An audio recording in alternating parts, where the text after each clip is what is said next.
दिनांक 4/7/2023 को जसपाल सिंह लवाना नामक जिस नवयुवक का उल्लासनगर 4 में कार से एक्सीडेंट हुआ था, वह लड़का तो अब सकुशल अपने घर आ चुका है, पर अब भी उसका इलाज जारी है। इसमें शामिल आरोपी व इससे बचाने वाले पूर्व नगर सेवक और उसके साथियों की एक मीडिया चैनल में स्टेटमेंट द्वारा अपना पक्ष रखने के बाद आइए उन सभी के स्टेटमेंट्स को पुनः देखते हैं और उन पर घायल जसपाल सिंह लबाना की दादी उनका जवाब भी सुनते हैं। पिछले कुछ दिनों से सोशल मीडिया में मेरे खिलाफ ये उनके परिवार द्वारा इंटरव्यू चल रहा है और मैं देख रहा हूँ कि इस पे राजनीति भी हो रही है। लेकिन मैं आपको स्पष्ट कर दूँ कि एक जनप्रतिनिधि होने के नाते मुझे फ़ोन आया कि यहाँ पर ऐसा ऐसा वाक़या हुआ है, तो आप यहाँ आ जाएँ। जब भी मैं वहाँ पर गया तो उनके रिश्तेदारों में 4 नंबर पुलिस चौकी में एक बंदा वहाँ पर खड़ा था। उनसे मैंने बात की तो उन्होंने कहा कि ऐसा-ऐसा हुआ है।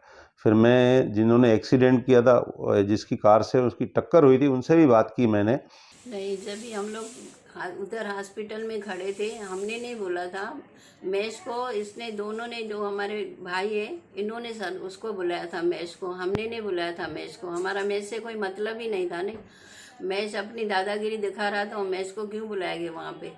हम लोग अपना काम कर रहे थे और इन्होंने मैश को बुला के, और इन्होंने क्या बात की वो हमको पता नहीं है। फिर बाद में ये बोल दिया कि नहीं, आप जो भी है ले दे के ख़त्म करो। हमारे को ये नहीं पता था नहीं कि हमारे बच्चे के ऊपर इतना खर्चा लगेगा। और वो तो अपनी राजनीति दिखा रहा था। हमारे को राजनीति करनी नहीं थी। हमने तो बोला नहीं कि बैठ के जो भी है सेटल करो, और वो लोग नहीं सुने, उल्टा हमारे ऊपर ही दबाव डाल रहे। हमने तो कुछ नहीं किया है ऐसा, तो हमने कुछ बोला भी नहीं है और नहीं हमने कुछ किया। इन्होंने ही बुलाया वहाँ पे और यही बोल रहा है, और यही अपनी राजनीति बता रहा था। नहीं, यही हमारे को बोल रहा था नहीं कि जो करना है जाके करो, हमें कुछ नहीं देना है। हमने तो ऐसा कुछ नहीं बोला उसको। बच्चे को हमारे तकलीफ थी, उसने तो एक बार हमारे बच्चे को भी नहीं देखा। और अभी ये बोल रहा है कि मेरे को सिंधी बुलाएंगे तो जाऊंगा, मराठी बुलाएंगे तो जाऊंगा, मेरा हर जगह पे जाना बनता है। मैं 2 टाइम पुलिस चौकी भी जाता हूँ, पर हमारे को उससे तो कोई मतलब नहीं है। नहीं, पर इसने अपनी राजनीति खुद दिखा रहा है। हमारे बच्चे को देखने थोड़े आया वो। तो उनका कहना था कि ऐसा-ऐसा विषय था। तो मेरे को वहाँ पर जो उनके परिवार का सदस्य खड़ा था बंदा, उसने मेरे को बोला कि बच्चे को ज़्यादा चोटें आई है, तो आपको उसको इलाज कराना पड़ेगा और वो डॉक्टर के पास एडमिट है, तो उनका खर्चा कुछ ज़्यादा है, तो आपको ज़रा उनके बारे में सोचना चाहिए।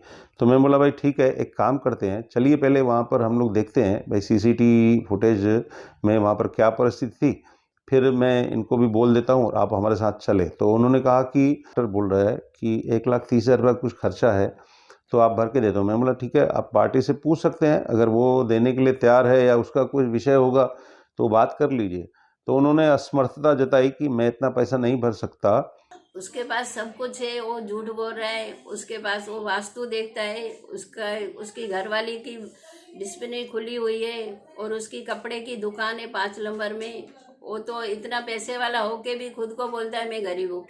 तो गरीब लोग कहाँ जाएंगे? जो पैसे वाले से बोलेंगे तो गरीब कहाँ जाएंगे? वो तो हमने पहले ही उसको बोला था कि आप बैठ के बात करो, एक बार बच्चे को देखो। हम तो हर एक बात में राजी थे नहीं उसके लिए, पर वही हमारे साथ में उल्टा ही बोल रहा था। और अभी मैं शुक्रमानी बोलता है कि वो मेरा कुछ भी नहीं है। पहले तो बोल रहा था मेरा रिश्तेदार है। 3 घंटे बाद मुझे फिर वापस वहाँ पर मान सिंह जी का फ़ोन आया कि हम पुलिस चौकी में खड़े हैं, आप मुझे यहाँ पर आइए। तो मैं बोला ठीक है, मैं कहीं मीटिंग में था। मैं बोला 15-20 मिनट या आधा घंटा लगता है, मैं आता हूँ। मैं वहाँ पर पहुँचा तो उन्होंने कहा कि भाई इनका आप रास्ता निकाल के दीजिए। तो मैं बोला उसके पास सक्षम नहीं है। तो वो जिसका परिवार का अगर कुछ लगा हुआ था जिसको, तो उसके परिवार वाले थोड़ा क्रोधित थे और नेचुरल था वो, अगर उसको लगा है तो मैंने बोला अगर उसको आप मारना चाहते हैं तो मार भी सकते हैं, या आप उस पर केस करना चाहते हैं कर सकते हैं, और वो सामने ही खड़ा है, मेरा उसमें कोई लेना देना नहीं है। मैं वहाँ से जाने लगा। फिर मुझे वहाँ पर रोका है इन्होंने, हरनाम सिंह जी ने और मान सिंह जी ने।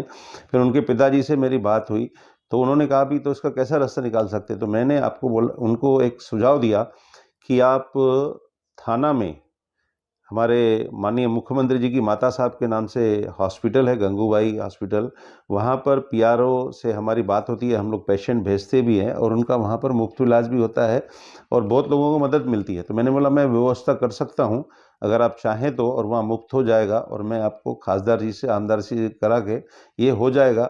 जब भी हम वहाँ से आए हॉस्पिटल से वहाँ पे घर आए तो वहाँ पे हमारे को 2-3 कॉल आए थे कि हमारे ऑफिस में मिलो। हम लोग कहीं नहीं गए और ये भी हमें पता पड़ा है कि मैं सुखरमानी बोल रहा है कि हमने भी सुना है कि वो अपनी बोल रहा है कि आके जो भी होगा मैं घर पे भी जाए करूँ सुलह करूँ, पर हमें सुलह नहीं करना है कुछ भी।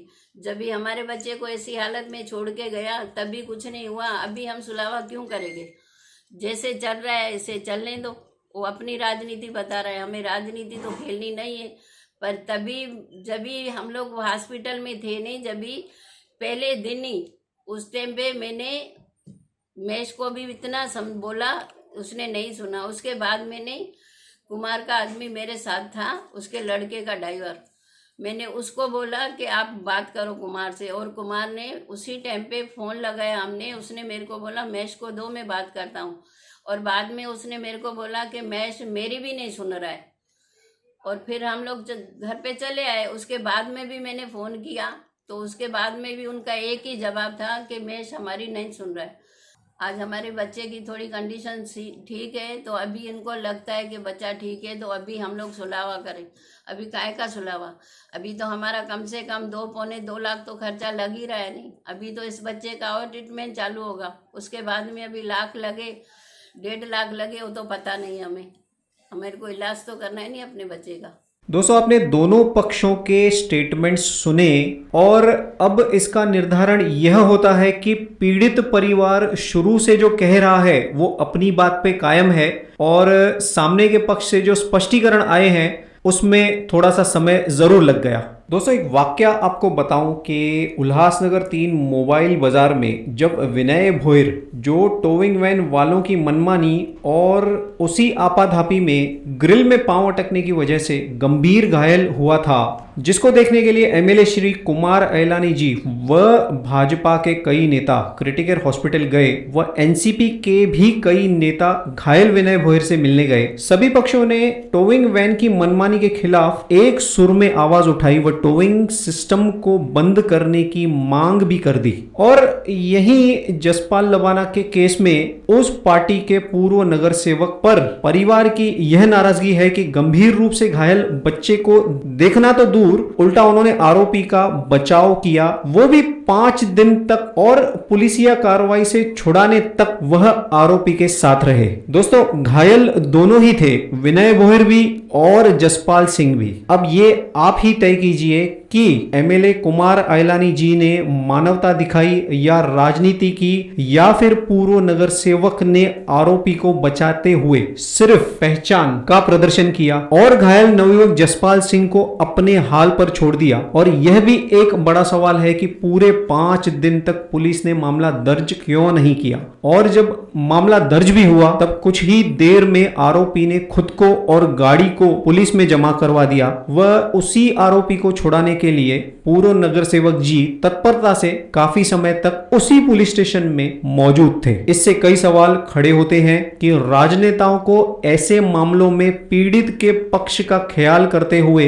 काम करना चाहिए और पुलिस डिपार्टमेंट से उसी समय वही करवाना चाहिए था जो उन्होंने 5 दिन के बाद किया। एमएलए श्री कुमार अयलानी जी की राजनीति और पूर्व नगर सेवक की राजनीति और मानवता में क्या फर्क है, आप कमेंट्स में हमें जरूर बताएं। देखते रहिए बिंदास बोल। आपसे निवेदन है कि हमारे चैनल को सब्सक्राइब कर बेल आइकॉन जरूर प्रेस करें ताकि उल्लासनगर शहर की बड़ी और प्रामाणिक खबरें आप तक सबसे पहले पहुंचे। देखते रहिए बिंदास बोल।